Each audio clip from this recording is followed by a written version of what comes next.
The eyes of Argos. We are watching. Creature number 112. Wraiths. Out of all ways to transcend death, to become a wraith is without a doubt the least desirable. It is a destiny reserved only for the most sinful, those whose souls have long surrendered any form of absolution. As lawful watchers, we don't fear this destiny, for we will never succumb to it. But if we seek to restore the balance of the labyrinth, then we must grant rest to every single wraith we arise. Signed, High Marshal Fausto, leader of the Justice Seekers. Image caption: captured image of a recently formed wraith. Description: Wraiths is the designation given to souls found in a state of perpetual unrest and cyclical revival. They are the remnants of beings whose access to an afterlife was restricted due to a highly sinful mortal existence. The guilt they carry from their past life and the rage exasperated by the prospect of their current form does not allow them to dissipate, and so they return as vengeful spirits. Given the precepts of our organization, wraiths are most often created by our own hand as we strike down the most vicious criminals. These wraiths cannot be permanently banished from this realm, relegating them to eternal damnation. To prevent the creatures from ravaging the labyrinth, the bodies of sinners whose sin exceeds the designated threshold of profanity must be transported to the profane burial site within the monastery. Note: see level 46.1, the Saline Dunes and the Purgatorial Monastery, for appropriate sepulture. In there, many rituals and procedures exist to ensure the weaker wraiths lie within their tombs indefinitely. However, most will eventually resurface, which means they will need to be forcefully put to unrest in their graves for another cycle. As incorporeal beings, wraiths don't possess a proper physical aspect. Instead, they manifest a spiritual form that is anchored to our plane of existence by the weight of their sins, allowing them to interact with the living world. Wraiths initially appear as an unstable, spectral copy of their former physical form. Weaker wraiths, and those rising for the first time, may have trouble maintaining a solid shape, appearing as a gaseous figure slightly reminiscent of their previous appearance. As they persist in this way of being, however, their physical presence will solidify, but will also potentially undergo significant alterations. The longer they exist in the living world without a body, the more wretched and malformed they become. A wraith's continued existence in the improper realm causes them to lose their essence of self, generating rifts and cracks in their souls. Stripped of any remnants from their mortal life but their sins, they slowly become more influenced by them. Their spiritual structure is then forced to accept the malice within them as the only substance left to fill these gaps, with immediate, perceivable effects. The manifestation of the wraith ultimately becomes predominantly comprised of its sins rather than its discarded flesh. This will happen naturally over time, but can be accelerated if the wraith goes through multiple revival cycles. Though it is not universal, the majority of wraiths lose their intelligence and are relegated to a bestial existence when they first arise. Most notably, there is one renowned instance of a wraith that retained all its faculties and managed to escape the confines of the profane burial site. The royal remnant, otherwise known as the King, note, see Entity 33, the King, was one of the first foes to be beaten by the conjoined forces of our patron and the first eyes of Argos. His remains were taken to the profane burial site while it was still under construction because of the fear that his vast power would grant him a quick transformation into a wraith. Exploiting this circumstance and the lack of preparation among the initial wardens of the monastery, the royal remnant ordered his forces to attack it. which facilitated his escape. Conducts. All wraiths seek one unique purpose: to consume the energy of the living in a vain attempt to regain their past form. The approach they take to achieve this depends entirely on their mental capacity. Some might guide themselves by pure instinct, while others are perfectly capable of carefully planning their prey's demise.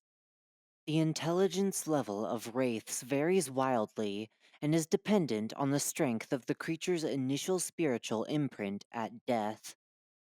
Factors that can affect this corporeal integrity include the amount of accumulated sin that they carried at death, their fortitude of mind and body while alive, and the damage suffered by their soul when they perished.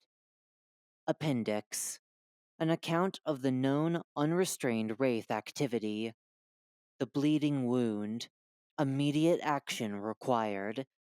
A highly sinful threat has been detected within Ground 1, and its exact position has been confirmed via our patron's true vision.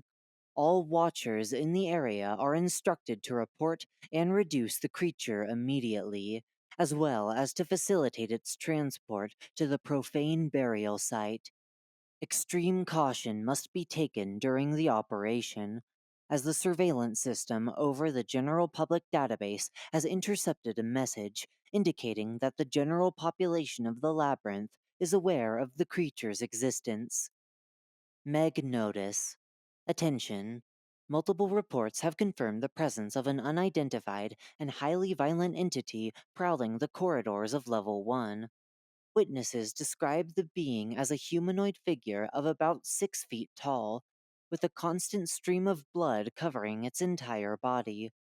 The only feature that could be discerned from the blood that masks the entity were the dozens of metallic protuberances sticking out of its body. According to reports, the entity used these protrusions, which were said to mainly consist of knives, razors, and chains, to attack anyone in its path. Until the entity abandons the level, we urge everyone to evacuate the area and, if not possible, take refuge in the nearest outpost. Bettering humanity. The Shadow Walker. The following excerpt was retrieved by our custodians from Backdoor, a widely used form among users of the general public database. The relevant discussion revolves around what is believed to be the wraith created by the death of Emerson Adam, a serial killer. Backdoor. Backrooms number 1 chat and form. Public chat room 11. Brandister. I don't know, man. I think this is pretty serious. Gunner A. A shadow monster? Gunner A. No, no, no. Even worse. Gunner A. Emerson's ghost shadow monster. Brandister. Listen. Brandister. All I know is that there's someone out there killing people the exact way he used to. Brandister.